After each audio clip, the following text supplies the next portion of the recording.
औज़ुबिल्लाहिमिनश्शैतानिर्रजीम बिस्मिल्लाहिर्रहमानिर्रहीम। प्रोग्राम है आवाम के साथ और मैं हूं आपका मेजबान मोहम्मद अली। नाजरीन, जो मसाइल जन्म ले रहे थे उसके बरक्स जब कराची में अब्र रहमत बरसा है तो इस बार देखने में ये चीजें आ रही हैं और मुसलसल पाकिस्तान पीपल्स पार्टी की सिंध हुकूमत की जानिब से दावा किया जा रहा है कि अगर मवाजना कर लिया जाए माजी के हालात से, माजी के झरोकों से, तो पता लग जाएगा कि इस बार बारिश के बाद ये अब्र रहमत रहमत ही रही, ये सहमत नहीं बनने दी गई। लेकिन अब भी नाकदीन की जानिब से यही बात की जा रही है, क्योंकि जाहिर सी बात है कंटोनमेंट के इलेक्शंस भी करीब हैं, तो नाकदीन की जानिब से तनकीद का यह सिलसिला जो है वो जारी और सारी रहेगा। तनकीद क्या की जा रही है कि अब भी जो है वो सूरत हाल वैसी ही है जो कि माजी में कराची में बारिशों के बाद देखने में आती थी। जगह जगह पर पानी खड़ा है, सड़कें टूट फूट का शिकार हो चुकी हैं। लेकिन यहां पर मैं एक चीज वाजे करता चलूं कि कराची के कुछ इलाके ऐसे भी सामने आए हैं जहां पर बारिशों के दौरान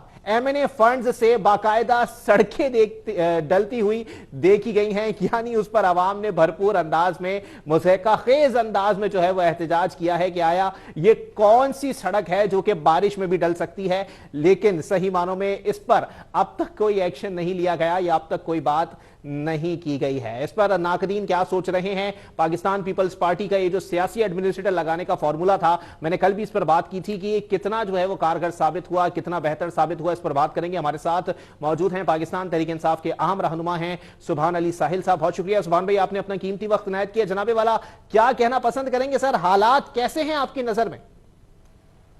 देखिए, मेरी नजर में जो हालात है, जिस तरह आपने जिक्र किया आज, एक यकीनन मैंने भी उसको देखा है जी। और जो रोड डाला जा रहा था और उस पे यकीनन हमारे एमएनए साहब ने उसका पूछगछ किया है, उसके ऊपर एमपीए ने भी किए, क्योंकि ये टेंडर हो चुका है, ठेकेदार का काम था, हमारा वहाँ तंजीम का एक लड़का खड़ा था और ये काम शुरू हो गया, जिसको रोका गया और उस पे यकीनन जो है वो मुतालिका इदारे से पूछगछ भी होगी। जहां तक कराची की सूरत हाल है, मैं आपको बताना चाहूंगा कि जो वफाक का काम था, खास तौर पर जो 3 बड़े नाले जो है इस शहर के, जिसकी सफाई हुई है, जिसको जो है ना साफ किया गया है, तो यकीनन वफाक ने सूबाई गवर्नमेंट के साथ मिलकर ये 3 नालों के ऊपर काम किया है, जो नजर भी आ रहे हैं इस बारिश के अंदर। अब जो केएमसी की जो जिम्मेदारी थी या डीएमसी की जो जिम्मेदारी थी, जो शहर के अंदर छोटे नाले हैं और शहर के अंदर जो मुख्तलिफ एरियाज के अंदर, उसके ऊपर जो है वो काम नहीं किया गया और तकरीबन 1 साल से जो है केएमसी सन गवर्नमेंट के पास है, एडमिनिस्ट्रेटर की शक्ल में। डीएमसी में सारे एडमिनिस्ट्रेटर पीपल पार्टी के जो है वो मौजूद है। जी जी। लेकिन उन नालों के ऊपर तवज्जो नहीं दी गई, जिसकी वजह से शहर के अंदर कच्ची आबादियों में या इर्द गिर्द शहर के अंदर पानी खड़ा है और जिससे मुसलसल जो है शहर को नुकसान हो रहा है। लेकिन सुभान भाई देखें, अगर सही मानों में कराची की हालत अच्छी या बुरी के ऊपर डिबेट शुरू करेंगे सर, तो अच्छी है तो चलें इस पे भी अगर विफाक का अमल दखल देख लें तो पता लग जाएगा कि जी चलें ठीक है, कुछ ना कुछ फर्जी तौर पर समझ लिया जाए कि 162 अरब आए या 1100 अरब रुपए आए तो वो लग गए। लेकिन अगर सूरत हाल बुरी है सर, तो तब भी आप पर सवाल उठेगा सर, क्योंकि एमएनए फंड आप लोगों ने जारी किए थे तो वो किस मद में चले गए सर? सड़कें टूट फूट का शिकार दोबारा हो गई उन्हीं हलकों के अंदर जहां पर आपके एमएनए बड़ा जमान है और वहीं सेवरेज का मसला दोबारा पैदा हो चुका है। नहीं, मैं आपको अर्ज करना चाहूंगा कि मैं भी एक एमएनए के हल्के में रहता हूँ। जी जी। आलमगीर के जहाँ जहाँ रोड डाले गए, उस रोडों पे आज मैं निकला था, मैंने उन रोडों को देखा है। तो ऐसा नहीं है कि कोई रोड जो है वो पानी से किसी रोड को नुकसान हुआ हो। अब मैं जो अर्ज करना चाह रहा हूँ कि हमारे एमएनए के फंड से जो तरक्याती काम हुए हैं, तो यकीनन कच्ची आबादियों में या उनके हलकों के अंदर गली कूचों में तो जरूर हुआ है जी। लेकिन जो बेसिक डीएमसी की जो जिम्मेदारी थी या केएमसी की जो जिम्मेदारी थी, और ये यकीनन मुसलसल ये इतलात होती कि कराची शहर में बारिश होना है। अच्छा। इसके साथ साथ मैं आपको जो है ना आफ्ताब सदीकी साहब का हल्का जो है वो बाकायदा कंटोनमेंट बोर्ड के जिम्मेदारों के साथ मिलकर इस मरतबा कम से कम उन एरिया से जहां पर पिछले बारिशों के अंदर पूरा डिफेंस डूब गया था, तो हमारे एमएनए के फंड से अगर उस इलाके को भी आप देख ले तो बड़ा काम हुआ है उसके अंदर, और वहां से इस साल जो है ना ये शिकायत नहीं आई पानी सुभान का। अली साहिल साहब, आप विजिट करने निकले होंगे जी डबल केबिन गाड़ी के अंदर, अगर किसी सुजुकी मेहरान वाले से या किसी बाइक वाले से आप पूछें कि जी सड़कों की हालत क्या है, तो ज्यादा बेहतर वो बता सकता है। मेरे ख्याल से कि आप मेरे भाइयों, मेरे पास डबल डोर गाड़ी नहीं है, मैं पीटीआई का एक वर्कर हूँ, डबल डोर गाड़ी मेरे पास है ही नहीं। अच्छा। आप मेरी गाड़ी को मेहरान ही समझे, छोटी सी गाड़ी है, तो मैं उसी में निकला हूँ और अभी भी मैं क्यामानी के अंदर हूँ, क्यामानी में बैठा हूँ, क्यामानी आ चुका हूँ उस गाड़ी के अंदर। तो यकीनन पानी मौजूद है इलाके के अंदर, उससे मैं इनकार नहीं कर रहा हूँ जी। कि नहीं है, लेकिन मैं जो जिन इलाकों की आपको निशानदेही करवा रहा हूँ, उन इलाकों के अंदर जो तरक्याती काम है उससे कुछ ना कुछ फर्क जरूर इस शहर के अंदर पड़ा है। और जो 3 नालों के ऊपर काम हुआ है वो यकीनन जो है वफाक के फंड से जो काम हुआ है उसका भी बड़ा असर पड़ा है। लेकिन अगर सन गवर्नमेंट अपनी डीएमसी के जरिए, एडमिनिस्ट्रेटर के जरिए, केएमसी के एडमिनिस्ट्रेटर के जरिए कल बड़ा जो है मैंने देखा है उसको रोडों के ऊपर और निकले हुए थे, लेकिन अगर वो कुछ दिन पहले इस बारिश के शुरू होने से पहले वो जो शहर के अंदर या शहर के इर्द गिर्द जो छोटे नाले अगर उनकी सफाई कर लेते तो यकीनन शहर की ये सूरत हाल नहीं बनती। तो सुभान अली साहिल साहब, आप ये कहना चाह रहे हैं कि अगर आज कराची की सूरत हाल बेहतर है तो इसमें विफाक का जो है वो किरदार ज्यादा है, हाथ ज्यादा है, सिंध हुकूमत का किरदार कम दिखाई दे रहा है आपको? नहीं, वो सिंध हुकूमत का किरदार तो सारे पूरे कराची को नजर आ रहे हैं ना। मैं जो बात करना चाह रहा हूँ, यकीनन हमने यहाँ पर वफाक ने यहाँ फंड लगाया, वफाक ने कोशिश की, इनके साथ मिलकर जी सारे इख्तिलाफात के बावजूद वज़ीर आला हाउस में असद उमर साहब, अली जैदी साहब सब ने बैठकर इनके साथ मिलकर इनको राजी, तो हर 10 मिनट बाद नाराज हो जाते महबूबा की तरह। अच्छा। हर बात पर इनकी नाराजगी जाहिर होती है, हर बात पर ये नाराज हो जाते। इसके बावजूद जो पूरे मुल्क के अंदर जो बिलावल साहब के बयानात है या जो तंज है या जो वो उसका जो गिला शिकवा है, उसके बावजूद हमने कोशिश की है कि हम सन गवर्नमेंट के साथ मिलकर, खास तौर पर कराची के अंदर जहाँ से हमारी नुमाइंदगी है, कराची के लोगों को सहूलत है। वो बदकिस्मती है इस शहर की कि पीपल पार्टी संजीदा नहीं है, पीपल पार्टी बैठती नहीं है, हर चीज में नुक्ताचीनी करती है, हर चीज के अंदर सर वो तो मुसलसल आप लोगों को ऑफर दे रहे हैं कि आए वफाकी नुमाइंदे आके बैठकर बात करें। सर आपको याद होगा सुभान अली साहिल साहब, आपको याद होगा सर कि जब अली जैदी साहब आए थे कराची को साफ करने तो सोशल मीडिया पर एक सेल्फी वायरल हुई थी जिसमें नासिर हुसैन शाह साहब, वसीम अख्तर साहब और अली जैदी साहब एक ही गाड़ी में बराजमान होकर शहर का दौरा करने निकले थे। तो इससे तो नीयत साफ होती है सर कि वो लोग चाहते हैं कि आप लोग मिलकर काम करें। अगर हम नहीं चाहते तो हम इनके साथ सुबह ही वज़ीर आला हाउस में मीटिंगें नहीं करते कराची के जो है बेहतरी के लिए। अगर हम नहीं चाहते तो इनके साथ मिलकर इन नालों की सफाई नहीं कराते। अगर हम नहीं चाहते तो इनके साथ बैठकर जो है कराची की मुस्तकबिल के हवाले में फैसले करने में इनको दावत नहीं देते। हम चाह रहे हैं जी कि पीपल पार्टी संजीदा हो जाए और पीपल पार्टी जो 50% और 40% जो केएमसी के अंदर और डीएमसी के अंदर कमीशनें चल रही है, तो उसके ऊपर भी जो है ना गिरफ्त मजबूत करें कि वो कम हो जाए। जिस तरीके से डीएमसी के अंदर, केएमसी के अंदर लूट मार हो रही है, इस शहर के जो है अरबों रुपए जो है वो बजट जो है वो जाया होता जा रहा है और कमीशन के नजर हो जाते हैं, लूट मार के नजर हो जाते।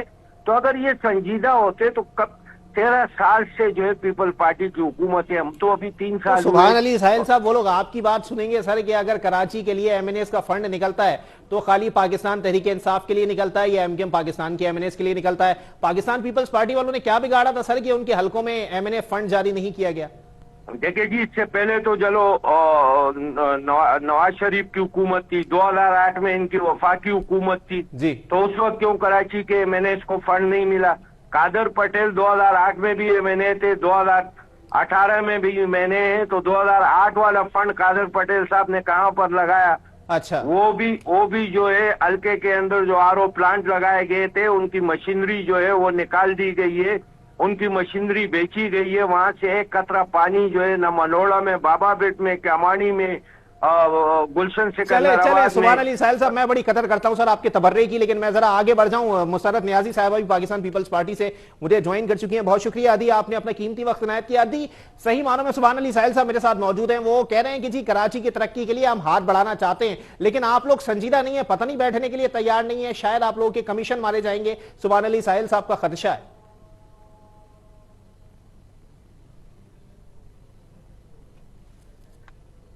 मुसरत नियाजी साहब, आपको मेरी आवाज आ रही है?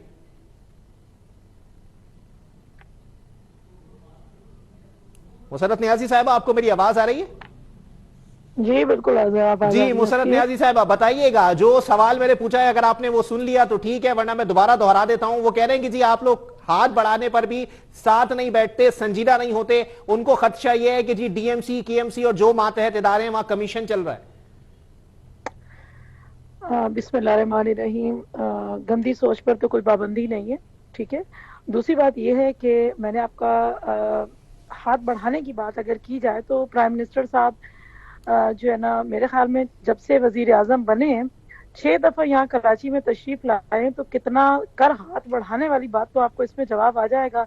कितना टाइम वो सीएम साहब से मिले हैं, कितनी दफा उन्होंने जो है ना गवर्नमेंट के साथ मिलकर बैठ के कोविड के दौरान भी कितना उन्होंने एतमाद में लिया है। तो वजीर आजम अगर गलती से है ही सही वो, तो कम से कम बड़ेपन का मुजाहरा करें।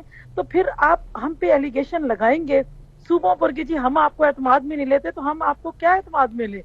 आप तो अंदर बैठ के बात कुछ करते हो, बाहर जाते हो तो आपका जो ट्यून ही चेंज हो जाती है। तो फिर बंदा क्या बात करे ऐसे लोगों से? हमने पाकिस्तान पीपल्स पार्टी ने कभी किसी चीज से छुप ढक के बात नहीं की है। तो अब जो बात भी है जो भी है, अब पीछे अगर ये पीछे जो है ना करप्शन है, तो करप्शन की दास्तान तो जो है ना आटा, दालें, चीनी, पेट्रोल, कोई भी चीज उठा ले तो पता चल जाती है कि फेडरल की गवर्नमेंट में करप्शन है या बयानदारी है। कह रही हैं, आप कह रही हैं कि जी प्राइम मिनिस्टर साहब साथ नहीं बैठते या फिर हाथ बढ़ाते हैं तो कराची वालों को पता लग जाता है कि जी वो कराची के लिए तो आए नहीं है या सिंध के लिए नहीं आए। लेकिन ये भी तो बता देना कि जब पिछले साल उन्होंने 1100 अरब रुपए का ऐलान किया था तो एक तरफ गवर्नर इमरान इस्माइल साहब बैठे हुए थे, दूसरी तरफ जो है जो शख्सियत बैठी हुई थी, अगर मैं गलत नहीं हूं तो उनका नाम मुराद अली शाह साहब ही है, हुमायूं सईद तो नहीं है। देखिए मैं एक बात बताऊं, मुराद अली शाह साहब भी बैठे हुए थे, लेकिन उसी वक्त उन्होंने रिस्पांस दे दिया था कि 1100 अरब में से पैसे सिंध गवर्नमेंट के कितने हैं। तो फिर ये कहने लगे नहीं वो 300 अरब है, लेकिन वो 300 अरब भी मेरे ख्याल में जुबानी कलामी हो गया। अगर पैसों ही की बात की जाए और कम से कम कराची ही का दर्द अगर जो रखने वाली बात कर रहे हैं, ये मेरे मतलब मेरे भाई हैं, काबिल एहतराम है मेरे लिए। लेकिन अगर इतना ही दर्द होता तो खान साहब ने जब शुरू में आए थे तो 162 अरब की बात की थी। मेरे ख्याल में वो 162 पैसे भी नहीं हुए तो 162 अरब तो बड़ी दूर की बात होती है। बात यह है कि देखें, मेरे जो है ना चेयरमैन ने तो शुरू दिन से कहा था आप बेहतर काम कीजिए, हम आपका साथ देंगे। अब तक बेहतर काम कोई एक, मुझे ये सुभान भाई बैठे हुए, कोई एक बेहतर काम गिनवा दें तो मैं भी इन्हें अप्रिशिएट करूंगी और मुझे अच्छा लगेगा कि देखिए कोई भी गवर्नमेंट जब डिलीवर करती है आवाम के लिए तो मैं नहीं समझती कि अपोजिशन उसके ऊपर हावी होती है। अपोजिशन उस वक्त गवर्नमेंट पे हावी होती है जब आवाम के लिए वो कुछ ना कर रही हो। तो यकीनन जो है ना अपोजिशन भाग दौड़ करके आवाम के लिए सोचे या आवाम के लिए प्रोटेस्ट करे, आवाम की बात करे, देन तो जो है ना मोहम्मद अली बात होती है। अदरवाइज तो मैं नहीं समझती किसी किस्म की कोई बात हो सकती है। चले ठीक है, इसका जवाब मैं जरा सुभान अली साहिल साहब से ले लूं। सुभान भाई क्या कहना पसंद करेंगे? पूरी गुफ्तगू आपने मुलाहिजा की है, वो कह रहे हैं संजीदगी कितनी दिखाई गई है, ये पता लग जाता है। मैं अपनी बहन से कहूंगा कि अपोजिशन की बात नहीं हो रही है, आप सदन में गवर्नमेंट में हो, आप अपोजिशन में नहीं हो, सदन में आप गवर्नमेंट में हो, 13 साल से मुसलसल गवर्नमेंट के अंदर हो, तो आप तो खैर अपोजिशन हो ही नहीं, तो हावी कहाँ से होगी? आप तो ऑलरेडी गवर्नमेंट के अंदर बैठी हुई हो। और जहां तक वो पैकेज की बात हो रही है, जो हमारे एमएनएस के फंड से जो इलाकों के अंदर काम हो रहे, 14 एमएनएस है हमारे और उनके जो तरक्याती काम उनके हल्कों में हो रहे, तो यकीनन ये पैसे कराची के अंदर लग रहे और ये पैसे जो है ये वफाक लगा रही है कराची के अंदर। 3 नालों के साथ 3 नालों की सफाई जो है वो वफाकी हुकूमत ने जो है ना वो बाकायदा तौर पर की है। तो ये कहना कि जी पैसे कराची के अंदर लग ही नहीं रहे, मैं तो ये बात ही नहीं कर रहा हूँ। मैं तो कह रहा हूँ सुभान भाई, अगर ऐसा शहर जिसकी आबादी 2.5-3 करोड़ हो, वहां पर पूरी ऐसी सियासी जमात जिसको यहां से स्टेक मिला हो वो नालों में पत्ते फेंके, तो ये मैं आपसे अर्ज यही करना चाहता हूँ कि ये तो जिन्होंने कराची ने हमारे ऊपर इत्तेमाद किया है, 3 साल हमारी गवर्नमेंट है और 13 साल से पीपल पार्टी की गवर्नमेंट है, इनका तो मतलब हक ही नहीं बनते है ना कि ये हमारे ऊपर तनकीद करे। अच्छा, 13 साल से मुसलसल अगर कोई और पार्टी उठ के तनकीद कर ले तो चलो हमारी समझ में बात आ जाएगी। ये 13 साल से मुसलसल हुकूमत के अंदर बैठे हुए, 13 साल से जो है बल्दियाती निजाम इनके अंडर है, इख्तियारात सूबाई गवर्नमेंट के पास है, वजीर बल्दियात के पास है, और आप तो माशाल्लाह एडमिनिस्ट्रेटर भी इनका है, डीएमसीज भी इनके पास है। तो फिर कराची क्यों कचरे का ढेर बना हुआ है? कि फिर क्यों कराची के अंदर गली कूचों में पानी खड़ा हुआ है? सर सियासी एडमिनिस्ट्रेट आए हुए 1 महीना ही हुआ है वैसे भी। सुन लेना सर जी, सारे इख्तियारात पिछले 1 साल से पीपल पार्टी के पास है, तो इनको गिला किससे है?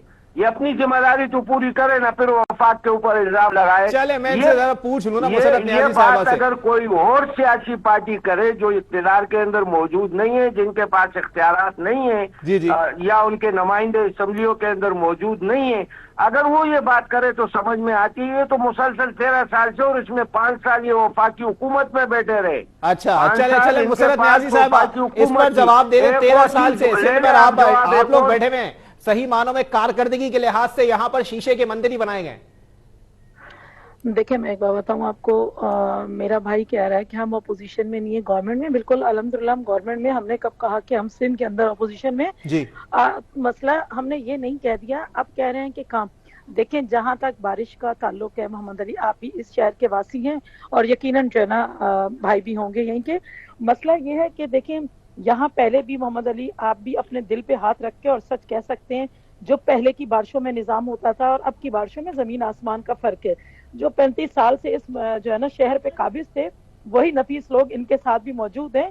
खैर मैं उनको कोई किसी किस्म की तनकीद का निशाना नहीं किसके बनाना नाम पे चाहती, बिल मैं ये फाड़ी चाहती है हूँ- दी? 13 साल से तो आप लोग बैठे हुए हैं। देखिए मेरी बात अगर पूरी होने देंगे ना भाई, तो मैं जरूर आपको ब्रीफली कर सकूंगी ना, ब्रीफ कर अच्छा सकूंगी। जी, अब मसला ये है कि देखिए मेरे भाई ने कहा कि हम चलें जी, हम 13 साल का जवाब जो है ना बिल्कुल अपनी देंगे अवाम को, और अवाम को देते हैं जब भी अवाम के पास हम जाते हैं और हमें अवाम वोट देती है। दूसरी बात, अभी मेरे भाई ने कहा कि जी बारिश है, कचरा है, फलाना जी, चले हमने सब बातें आपकी थोड़ी देर के लिए एक्सेप्ट कर लेते हैं, सब कुछ है।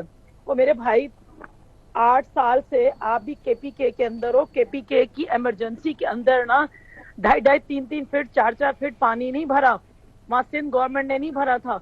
अब हम तनकीद नहीं कर सकते। देखिए बारिश हुई कुदरती तौर पे है, अगर हुई है, हमने किसी एक जगह पे ऐसी कोई बात नहीं की। लेकिन इन लोगों को देखिए, जब जिनके पास डिलीवर करने के लिए कुछ नहीं होता, जो डिलीवर नहीं कर पाते, वो तनकीद करेंगे, करते रहे तनकीद। देखिए अदी अगर आप जिक्र कर रही हैं और मवाजना कर रही हैं सिंध और खैबर पख्तूनख्वा का, तो नहीं है मवाजना दोनों का। खैबर पख्तूनख्वा में कराची मौजूद नहीं है, जो कि 95% जो है वो सूबाई हुकूमत को और 75% जो है वो विफाकी हुकूमत को रेवेन्यू देता है, और फिर भी उसकी हालत ऐसी हो। ऐसा शहर खैबर पख्तूनख्वा में नहीं है, जिम्मेदारी आप लोगों की ज्यादा बनती है। मोहम्मद अली बिल्कुल मैं इस चीज को मानती हूँ, बल्कि मैं क्या पूरा पाकिस्तान मानता है, और अल्लाह का एहसान है, इस कराची ही की वजह से मेरा पूरा पाकिस्तान, मेरा पूरा सूबा चल रहा होता है। हमने ये कभी नहीं कहा, हमने ये कभी भी नहीं कहा। और मेरी इस कराची का जो शहर है, जो सिंध की धरती है, इसका बहुत बड़ा रोल है हमारे पाकिस्तान के चलने में। हमारी अवाम, स्पेशल चारों सूबों की अवाम जो यहाँ आती है अपने सिंध के अंदर, खुसूसन अपने रोजगार के हुसूल के लिए, इवन के यहाँ बोजदार साहब ने कहा कि NICVD जो है ना दिल का मर्ज है, मरीज जो होते हैं वो पंजाब से और मुख्तलिफ इलाकों से, KPK से इलाज करवाने जाते हैं। तो मैं चाह रहा हूँ कि यहाँ पे कुछ इस तरह का हॉस्पिटल बनाया जाए।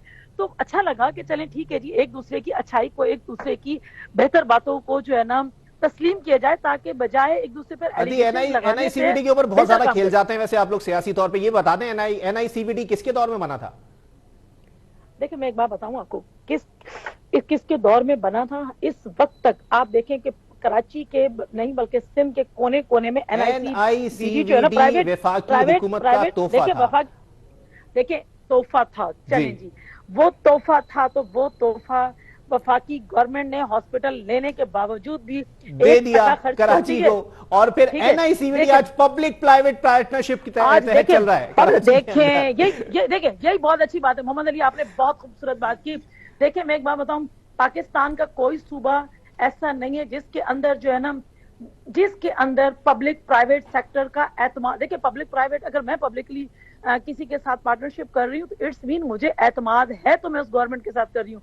वरना कोई भी जो प्राइवेट सेक्टर जो है ना अपना पैसा जाया नहीं करता है। तो इसका मतलब है कि एतमाद है तो सिंध गवर्नमेंट के साथ ना मिलके और उनके साथ अलहाक करके कोई भी काम शुरू करती है प्राइवेट सेक्टर ना।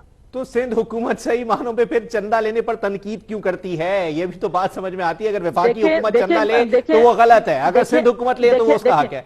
नहीं नहीं नहीं, देखिए हमने कहा कि वफाकी गवर्नमेंट की बात करते हैं तो इनके फेडरल मिनिस्टर अली जैदी साहब ने चंदा मुहिम शुरू की थी कराची की बेहतरी के लिए, कराची की मुहिम को साफ के लिए।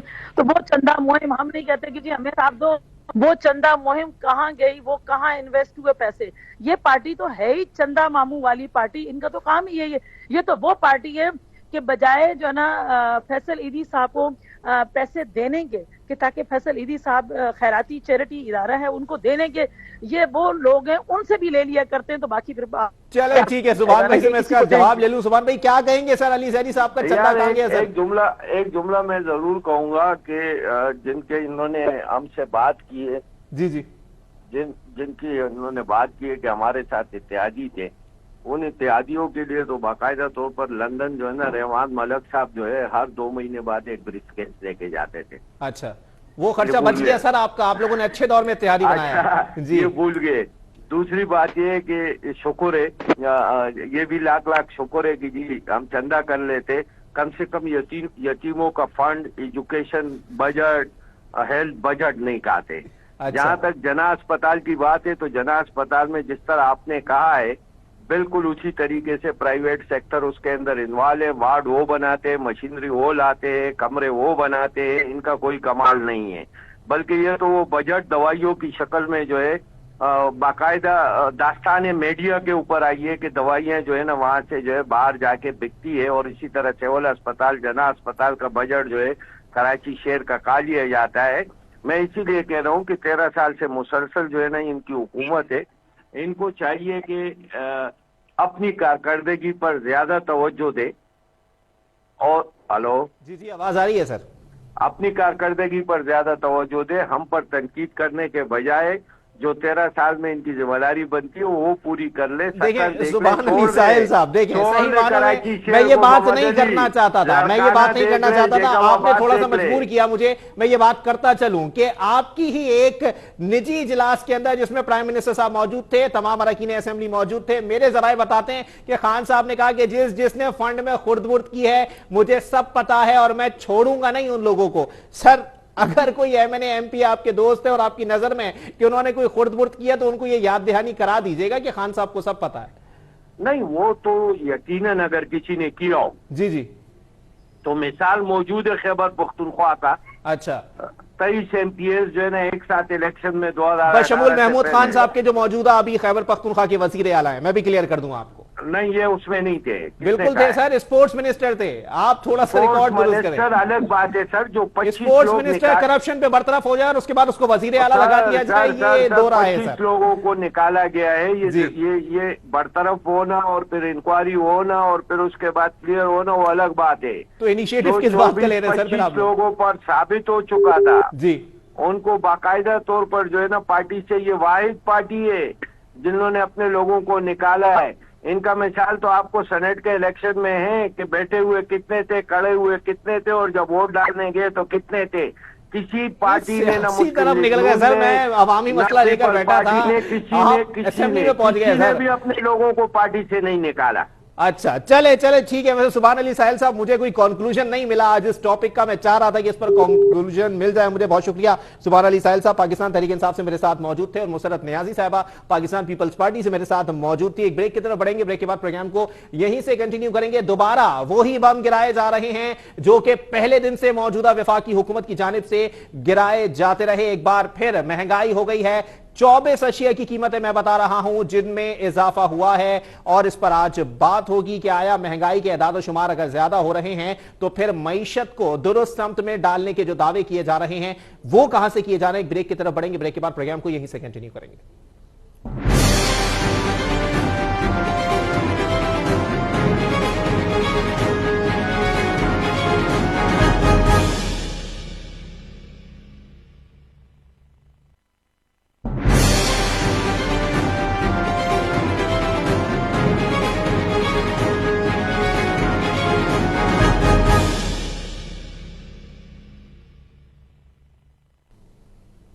वेलकम बैक नाज़रीन, प्रोग्राम के सिलसिले को आगे बढ़ाएंगे और अब दूसरा मौजू मैं आपके सामने रखता चलूं कि जी महंगाई बढ़ रही है, मुसलसल बढ़ रही है। महंगाई के ऊपर मुसलसल बात की जा रही है, ना सिर्फ सियासी बल्कि माशी एतबार से भी कि आया अगर महंगाई इतनी ज्यादा रहेगी तो अवाम कहां जाएंगे। अशिया जरूरिया की कीमतों की अगर मैं बात करूं तो घी, तेल, चीनी, चावल, आटा, वो चीजें जो कि रोजमर्रा के जो है वो इस्तेमाल में घरों में होती हैं, उन तमाम चीजों के ऊपर जो है वो एक नहीं, दो नहीं, 7-7 रुपए तक पर केजी बढ़ा दिया गया है। अगर यही सूरत हाल आगे मजीद चलती रही, क्योंकि पिछले 3 हफ्तों से मैं महंगाई पर आवाज उठा रहा हूं और बात कर रहा हूं कि आया महंगाई इस हद तक बढ़ रही है। इदारा शुमारियत की जानिब से जब रिपोर्ट जारी की जा रही है उसमें यही वाजे किया जा रहा है कि हर हफ्ते 22-23-24 अशिया की कीमतें मुसलसल बढ़ रही हैं। इस पर बात करेंगे कि आया सूरत हाल क्या है और क्यों वजूहात हो रही हैं, क्या वजूहात सामने आ रही हैं कि यह मुसलसल चीजें जो हैं इनकी कीमतों में इजाफा हो रहा है। हमारे साथ इकोनॉमिस्ट हैं और किसी तारुफ की मोहताज नहीं है, इरफान मेमन साहब मौजूद है। बहुत शुक्रिया इरफान भाई, आपने अपना कीमती वक्त इनायत किया। इरफान भाई क्या कहेंगे सर, माशी अशारिये दुरुस्त, रजा बाकर साहब मुसलसल बयानात दे रहे हैं, यही विफाकी वज़रा के बयानात हैं, लेकिन दूसरी जानिब अवाम की हालत देख ली जाए तो पता लगता है मुआशी टारगेट किलिंग चल रही है। जी बिल्कुल, इस पे तो कोई शक नहीं है कि 3 साल जो परफॉर्मेंस तहरीक इंसाफ की रही उसके ऊपर बहुत सारे सवाल हम उठा सकते हैं और इस बात को भी हम आगे बढ़ाते हुए कहेंगे कि ये अदम इस्तेकाम जो है, ये सियासी अदम इस्तेकाम जो आप देख रहे हैं, असल में आप किसी एक हुकूमत को जिम्मेदार नहीं कर सकते, आप पीटीआई को इसका जिम्मेदार नहीं कह सकते। ये तो पहली बार हुकूमत में आए थे। अब ज्यादा बारिश आएगा तो ज्यादा पानी आएगा, कम बारिश आएगा तो कम पानी आएगा, कम बारिश होगा तब भी आदमी मरता है, ज्यादा बारिश आता है तो तब भी मरता है। तब तो पीटीआई नहीं थी, आज तो पीटीआई नहीं है सिंध में। तो आप ये देखें कि इस वक्त जो सियासी अदम इस्तेकाम है इसका होना बहुत जरूरी है। पूरी दुनिया इस वक्त आपके साथ इंटरकनेक्ट है, पूरी दुनिया आपकी तरफ देख रही है और आप इस वक्त देखें दिफाए पाकिस्तान 2 दिन बाद आपके सामने है। आज आपके प्रोग्राम उस पे होने चाहिए शुहदा के साथ, शुहदाओं की फैमिली के साथ, मगर आज हम डिस्कस क्या कर रहे हैं, बारिश, हम डिस्कस क्या कर रहे हैं, महंगाई। ये महंगाई क्यों नहीं बढ़, पूरी दुनिया को चेक करें आप, पूरी दुनिया में महंगाइयां बढ़ती हैं। ऐसा तो नहीं है कि कोई पाकिस्तान एक वाहिद मुल्क में रिलीफ पैकेज का भी ऐलान होता है इरफान भाई। अगर सही मानों में महंगाई बढ़ती है, अगर चीजों की कीमतें बढ़ती हैं तो वहां की हुकूमतें आवाम के रिलीफ के लिए भी इकदाम करती हैं। ये बात भी मान लेना सर, आपकी इस बात को डिनाई नहीं कर रहा कि महंगाई नहीं है। मैं ये भी नहीं कह रहा कि ये हुकूमत ने जो डिलीवर करना था वो डिलीवर करने में कामयाब हो गई, उन्होंने मायूसी की है। मगर इसकी सबसे बड़ी वजह ये पगले, दीवाने और मस्ताने, ये जो पीडीएम है, अदम इस्तेकाम अगर सियासत में रहेगा, आप इदारों के साथ देखिए, आज पहली बार एक ऐसी हुकूमत आपके पास खड़ी है जिसको आप कम से कम खान साहब को क्रेडिबल तो कहेंगे, उनके ऊपर कोई करप्शन का केस नहीं है। फिर आप ये देखें कि उनके साथ तमाम इदारे खड़े हैं।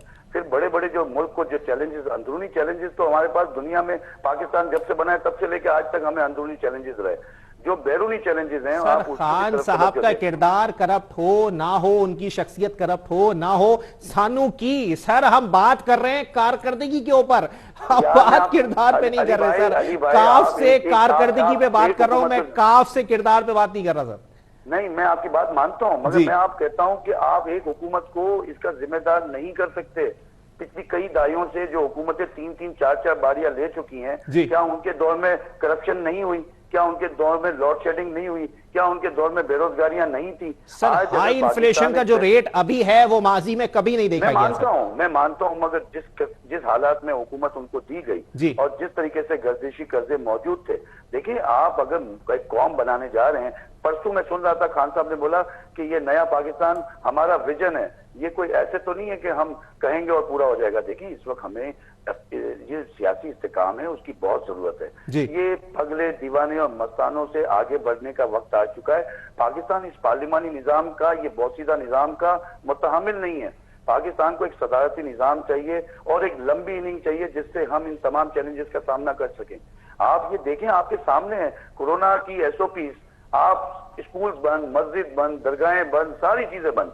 इनके जलसे और जुलूस में क्या SOP को कोई बरोकार लाया गया? कोई SOPs को फॉलो नहीं किया गया। तो आप ये देखें कि करप्शन सिंध की हुकूमत तो इस वक्त सिंध के पास है, तो आपने उनकी परफॉर्मेंस पे जोर क्यों नहीं दिया? आज मैं देख रहा था 53,000 केस सुप्रीम कोर्ट की रिपोर्ट के मुताबिक अभी तक पेंडिंग है जो 14 अगस्त तक के हैं।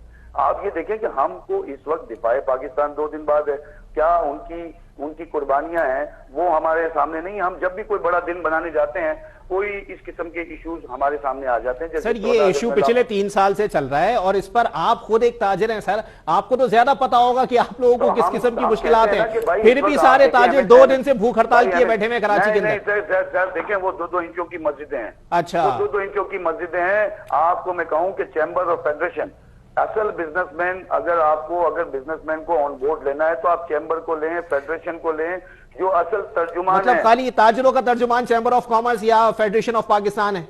ऑफ कोर्स, जाहिर बात है तो कि ये सर अतीक मीर साहब जो हैं या जमील पराचा साहब जो हैं, ये फिर किस बात का जो है वो जो ढिंडोरा पीट रहे हैं या फिर ये भूख हड़ताल किए बैठे हुए हैं? एक दुकान वाला सर क्या FPCCI या चैम्बर ऑफ कॉमर्स का जो है वो मेंबर बनेगा? सर जवाब दे देता हूँ, आप मेरा जवाब देने का मुझे टाइम दें जी। मैं आपको कह रहा हूँ कि मुझे किसी अतीक मीर साहब से या पराचा साहब से या किसी भी XYZ से, रिजवान मेरे बहुत अच्छे भाई हैं, रिजवान इरफान, मगर मेरे कहने का मकसद है जब आप यूनाइटेड होकर कोई एहतजाज रिकॉर्ड करवाएंगे, जब आप ऑन बोर्ड लेंगे, पाकिस्तान की हुकूमत के अंदर भी मैंने ये मशवरा दिया है कि आपने मिनिस्ट्रीज उन लोगों को दी हुई हैं जिनको इनके कामों का अंदाजा ही नहीं है। आप बिजनेस कम्युनिटी को क्यों ऑन बोर्ड नहीं ले रहे? ये मसाइल का हल बिजनेस कम्युनिटी के पास है, बेरोजगारी खत्म करने का हल बिजनेस कम्युनिटी के पास है, आपकी GDP जो है उसको बेहतर करने की जिम्मेदारी बिजनेस कम्युनिटी के पास है।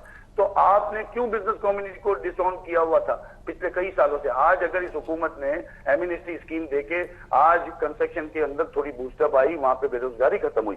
टेक्सटाइल सेक्टर एक वाइड सेक्टर है जिससे आप अपनी इकोनॉमी बेस्ट कर सकते हैं। आप रोजगार के जराए पैदा करने के लिए काम करें। आप बेरोजगारी और ये जो महंगाई है, ये महंगाई तो आपका डॉलर और जो इस वक्त दुनिया के बाहर के जो एक पूरा वर्ल्ड ऑर्डर चेंज हो रहा है, पूरी दुनिया के अंदर मसाइल और पूरी दुनिया इस वक्त पाकिस्तान की तरफ देख रही है और हम यहाँ पे पानी और बिजली और इन तमाम चीजों को लेके बैठे हुए। तो मेरा अली भाई आपसे गुजारिश होगी कि इसकी वजह, इसकी जिम्मेदारी एक सियासी अदम इस्तेकाम है, ये बोसीदा निजाम। अच्छा इरफान भाई, आप मुझे ये बता दें सर, सियासी अदम इस्तेहकाम कौन सा दुनिया का ऐसा मुल्क है जहां पर नहीं रहता? ये मुझे बता दें, कहां, कौन सा ऐसा मुल्क है जहां पर ऑपोजिशन शोर नहीं मचा दी? कौन सा ऐसा मुल्क है सर के सही मानों में ऑपोजिशन के शोर मचाने पर महंगाई बढ़ जाए? मुझे आप एक मुल्क ऐसा बता दें कि जो अपनी अफवाज के बारे में, अपने इदारों के बारे में, अपनी हुकूमतों के बारे में इस किस्म की लैंग्वेज इस्तेमाल करते हो। सर डिस्ट्रैक्ट हो रहा है सारा मामला, आप सियासत की तरफ ले गए। मैं दोबारा इसको जो है वो महंगाई की तरफ ही लेके आना चाह रहा हूं सर कि सही अगर सियासी अदम इस्तेहकाम है, बिजनेस कम्युनिटी के पास है सर, हड़ताल किए बैठे हुए, भूख हड़ताल किए बैठे हुए। आप अगर उनको बिजनेस कम्युनिटी की इकाई कह सकते हैं, जी जी, एक डिवीजन सर, वो रिप्रेजेंट करते हैं छोटे ताजिरों को, वो रिप्रेजेंट करते हैं एक राशन की दुकान वाले को। सर तो इसका जिम्मेदार आप क्या समझते हैं कि PTI और तहरीक इंसाफ है? सर पॉलिसीज हैं, पॉलिसीज है। रजा बाकर साहब अगर बोलें कि सब कुछ सही है और फिर भी सब कुछ सही ना हो तो फिर सही मानों में मैं रजा बाकर साहब को जो है बोलूं कि या तो उनकी डिग्री जाली है या फिर वो गलत बयानी कर रहे हैं। देखें अली भाई, मैं आपको कहूं कि इस वक्त मैंने आपको अभी कहा कि सुप्रीम कोर्ट के 53,000 केस बाकी हैं जी। मैंने अभी आपको जिक्र किया कि पाकिस्तान की जो इकोनॉमिकल जो हालात हैं उसके अंदर कुछ तब्दीली, बेहतरी आई है। बिजनेस कम्युनिटी आज क्यों खड़ी है PTI के पास? क्यों एहतजाज जो ये लोग कर रहे हैं, ये महंगाई के खिलाफ कर रहे हैं, ये SOP की फॉलो अप नहीं करने पा रहे। ये 2-2 दिन की छुट्टियां हैं जो वो खत्म करना चाहते हैं। वो कौन करेगा 18वीं तरमीम के बाद छुट्टियां खत्म? वो सिंध हुकूमत करेगी भाई, वो हम नहीं करेंगे। दुनिया 24 घंटे 24/7 पे आ चुकी है। आप अपनी स्टैटिक देखें, कोई भी चीज होती है उसमें 4 चीजें जरूरी होती हैं। एक होता है विजन, फिर बनता है स्ट्रैटेजी, फिर मिशन और फिर इसके बाद इसकी रोड मैप बनता है। पाकिस्तान की बदकिस्मती ये है कि विजन हमारे पास मौजूद नहीं है, रोड मैप सबके पास तैयार है, हर आदमी बाहर निकल। इरफान भाई सही मानों में अगर विजन की आप बात करेंगे, विजन किसे कहते हैं सर? मौजूदा हुकूमत के अंदर किसे विजन कहते हैं? इस चीज को विजन कहते हैं कि 1000 रुपए लीटर भी अगर पेट्रोल हो जाएगा तो आवाम खरीदेगी। आपको पता है किसने कहा है ये? मैं नाम ले लेता हूं, फैसल वाडा साहब ने कहा है कि अगर सही मानों में 1000 रुपए लीटर होगा तब भी आवाम खरीदेगी। मतलब आवाम को ये क्या समझ रहे हैं सर?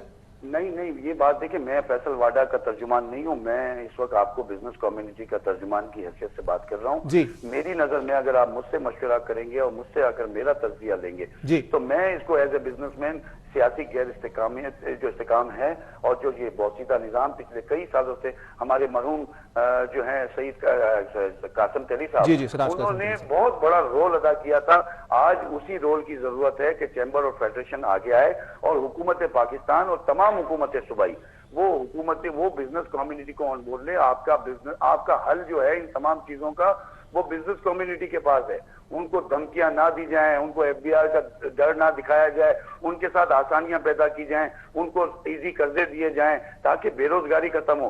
पेट्रोल आपका 200 रुपए भी हो सकता है, महंगाई आगे और बढ़ भी सकती है, मगर अगर रोजगार अच्छा हो और अगर रोजगार के जरिए मामला अच्छे बेहतर हो सकते हैं तो ये चीजों पर कंट्रोल पाया जा सकता है। तो इरफान भाई चलें ठीक है, बिजनेस कम्युनिटी के पास इस चीज का हल मौजूद है और जैसा कि आपने खुद फरमा दिया सर कि बिजनेस कम्युनिटी को जो है वो डराया धमकाया ना जाए, हिरासा ना किया जाए, एफबीआर के नैप के नोटिस ना भेजे जाएं। तो सर इन तमाम तर चीजों के पीछे याजूज माजूज बैठे हुए या मौजूदा हुकूमत बैठी हुई, ये भी क्लियर करने से मैं आपको कहता हूं कि ना कोई आजूद है ना कोई माजूद है। जो चीजें हैं वो कोई रॉकेट साइंस नहीं है, दुनिया के सामने हुकूमत इस वक्त तहरीक इंसाफ कर रही है, तमाम इदारे उनके साथ शाना बशाना खड़े हैं।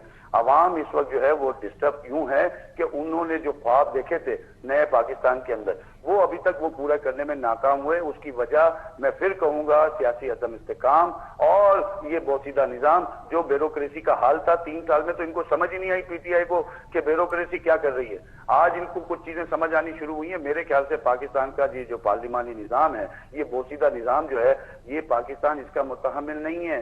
पाकिस्तान को सदारती निजाम की जरूरत है और एक लंबी इनिंग की जरूरत है जिससे इन तमाम चैलेंजेस का एक बेहतर तरीके से मुकाबला किया जा सके। लेकिन इरफान मेमन साहब देखें पढ़े लिखे लोग की हुकूमत है ना पाकिस्तान के अंदर। मेरा मशवरा है कि बाकी सियासतदान थोड़ा सा 5-10 साल घूमने चले जाएं बाहर ताकि पाकिस्तान को हम बेहतर कर सकें। इरफान मेमन साहब जरा ये बता देना सर, ये भी तो बता दें कि चलें ठीक है पढ़े लिखे लोगों की यहाँ पर हुकूमत है सर, अगर मैं कुछ दिन पहले की बात करूं, अभी ज्यादा टाइम नहीं हुआ सर तालिबान को आए हुए अफगानिस्तान के अंदर, आज उन्होंने ऐलान कर दिया कि ब्यूरोक्रेसी की भी या अफसरान की तनख्वाह भी उतनी ही होगी जितनी एक मजदूर की उजरत होती है। सर ये विजन लेकर आए ना पाकिस्तान के अंदर, क्यों नहीं है? साथ ही साथ ये भी बात करें, एक प्राइम मिनिस्टर साहब आके कहते हैं कि मेरा 2 लाख में गुजारा नहीं है और वो मजदूर की तनख्वाह 17,500 रखते हैं, तो ये मैं प्राइम मिनिस्टर साहब को क्या बोलूं?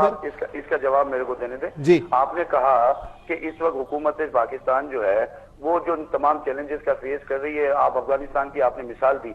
आज अफगानिस्तान के लिए अक़वाम मुत्तहिदा के चीफ ने पूरी दुनिया से अपील की है कि उनको एड दी जाए। देखें बात यह है कि इस वक्त अफगानिस्तान एक नए तरीके का अफगानिस्तान आपके सामने है। आज आपका ISPR, आज आपका ISI के चीफ हमारे वहां मौजूद थे काबुल के अंदर और तमाम चीजें आपके सामने। चलें ठीक है इरफान भाई, बिल्कुल ये चीज बिल्कुल आपका पॉइंट ये आ गया, लेकिन ये अफगानिस्तान की तरफ ये डिबेट नहीं ले जाना चाहता मैं। जाहिद अवान साहब भी मुझे ज्वाइन कर चुके हैं, तजियाकार भी हैं और फ्रूट मंडी एसोसिएशन के चेयरमैन भी हैं। बहुत शुक्रिया जाहिद अवान साहब, आपने अपना कीमती वक्त इनायत किया। जाहिद भाई क्या कहेंगे सर, महंगाई बढ़ रही है, आज भी जो रिपोर्ट सामने आई है सर 24 अशिया की कीमतों में इजाफा देखने में आया है, लेकिन लोग कहते हैं कि इसको मौरूद इल्जाम हुकूमत को ना ठहराया जाए। क्या कहेंगे जाहिद भाई, किसका हाथ है? तो अली भाई अस्सलाम वालेकुम, आपके चैनल के तवज्जुह से मैं ये कहना चाहूंगा कि महंगाई, इसका मतलब गवर्नमेंट को अगर मौरूद इल्जाम न ठहराया जाए तो फिर वो मेरा ख्याल है जो हम आम लोग हैं, कारोबारी या आप जैसे लोग हैं, उनको ठहराया जाए। गवर्नमेंट किसके हाथ में है? फेडरल गवर्नमेंट किसके हाथ में? PTI के हाथ में या सिंध गवर्नमेंट के हाथ में है? ये अगर मिसाल के तौर पे इसको कवर नहीं करेंगे, महंगाई का बेलगाम घोड़ा जिस तेजी से भाग रहा है और इनको नजर नहीं आ रहा, अवाम खुदकुशी करने पे मजबूर है, अवाम को जो है दिहाड़ीदार तबके को कितनी प्रॉब्लम्स हो रही हैं। सबसे बड़ी बात मैं फिर ये कहूँ, चले दाल चीनी आटा चावल का तो रोना रोते ही थे ना, वो अपनी जगह पे है जी। अब ये सरिया माफिया, सीमेंट माफिया, ये खान साहब को नजर नहीं आ रहा। खान साहब एक तरफ कह रहे हैं कि हमने जी इंडस्ट्री को तरक्की दी है और इतने हजार इतने लाख अपना जो है वो घर बन रहे हैं बेघरों। कौन सा गरीब आदमी या मिडिल क्लास आदमी 2 लाख रुपए टन को सरिया माफिया लेकर स्टॉक करता जा रहा है और 1,35,000 से 2 लाख पे पहुंच रहे हैं, अरबों रुपए बना रहे हैं। सरिये की घरों में इंडस्ट्री छोटी छोटी लग रही है। इसी तरह सीमेंट जो है 620 से लेके 750 रुपए पहुंच गई है। खान साहब को, फेडरल गवर्नमेंट को वो माफिया की बढ़ती हुई अपना ये जो अपना गलतियां हैं या अपना बदमाशी है, इसको मैं बदमाशी कहूंगा कि एक माफिया है, जो कि अपना जिसको नवाजा जा रहा है वो नजर नहीं आ रहा। तो महंगाई किस तरफ जा रही है, बाकी तो आप छोड़ दें रोजमर्रा की अशिया, उसका तो रोना खान साहब के आगे रोना बेकार है। अगर उन्होंने हमारे रोने पर या आम आदमी के कहने पर स्टेप ले भी लिया, एक्शन ले भी लिया, तो और वो मजीद महंगाई बढ़ जाएगी। अब जिस चीज पे आप नहीं, मैंने ये जो आपको बात की है स्पेसिफिक, आप देखें कि आप गौर करें, आज से 1 महीना पहले सरिये की कीमत क्या थी, 2 माह पहले क्या थी, 3 माह पहले क्या थी, और आज क्या है। इसी तरह सीमेंट पे चले जाएं। तो जाहिद भाई ये बताएं ना, ये सब चीजों की कीमतें बढ़ रही हैं। इरफान मेमन साहब भी मेरे साथ मौजूद हैं। इरफान भाई, अभी कुछ देर पहले कह रहे थे कि इन तमाम चीजों की वजह सियासी अदम इस्तेहकाम है, समझते हैं जाहिद भाई आप इस चीज को? तो जब रिवेंज की सियासत होगी, अपोजिशन को ना अवाम के सामने उनके पेट फाड़ के जो पैसे पहले भी नवाज शरीफ, शहबाज शरीफ कहते थे हम लाएंगे, इसी तरह जरदारी कहते थे लाएंगे। अब खान साहब का स्लोगन ये था, इतने दिन में मैं पाकिस्तान को ठीक कर दूंगा और डॉलर ऐसे जाएगा। और ये तो खान साहब की जो सफों में जो माफियाज बैठे हुए हैं, चीनी कार्टेल, पेट्रोल कार्टेल, अपना गैस का सीएनजी कार्टेल, पहले उसको तो ले आए मैदान में। खाली एक कमेटी बना देना और उनके ऊपर एक अपना वो इल्जाम कराची में तो कहूंगा कर देना, उसका कोई नतीजा अवाम के सामने तो नहीं आया अब तक। लेकिन जाहिद भाई ये भी बताइएगा ना सर, अगर चले ठीक है कुछ चीजों को लेकर जो है वो ये भी कहा जाता है, अगर मैं पाकिस्तान तहरीक इंसाफ वाले से सवाल करूं तो ये बोलेगा जी प्राइस कंट्रोल कमेटियां क्या कर रही हैं। एक चीज बता दें जिसका रिजल्ट सामने आया हो अवाम के, कि हमने इतने पैसे रिकवर किए हैं इस जगह से, अपना जो इनकी सफों में माफियाज बैठे। कराची में इनके एमपीएस एमएनएस दिखा दूं जिनको फंड्स मिले, उन्होंने कितने करप्शन किए और करप्शन में मुलविस हैं। तो पास की गवर्नमेंटों को इसका मतलब ये उनको इल्जामात उन पे लगाना ठीक है, वो उन पे आप अगर इल्जाम लगा रहे तो उसको साबित भी तो करें ना। अवाम अब तक 3 साल गुजरने के बाद इंतजार कर रही है कि खान साहब कब इनके ये लूटी हुई गरीब। बिल्कुल ऐसा ही है जाहिर अवान साहब, ठीक है, बहुत शुक्रिया आपका। सीनियर तजियाकार हमारे साथ मौजूद थे, इरफान मेमन साहब मुआशी तजियाकार हमारे साथ मौजूद थे। आप दोनों मेहमानान का बहुत बहुत शुक्रिया। अगर सही मानों में अदाद शुमार को जांच लिया जाए, हालात अच्छे नहीं हैं। अगर सही मानों में किसी एक को नवाजने के लिए कोई एक वफाकी वजीर भी मुलविस पाया जा रहा है तो चेक एंड बैलेंस रखना मौजूदा वफाकी हुकूमत की जिम्मेदारी बनती है, वरना यह सूरत हाल ऐसी ही चलती रहेगी। इसी के साथ अपने मेजबान मोहम्मद अली को दीजिए इजाजत। सेहत ने साथ दिया और जिंदगी ने वफा की, तो फिर मुलाकात होगी। अल्लाह हाफिज।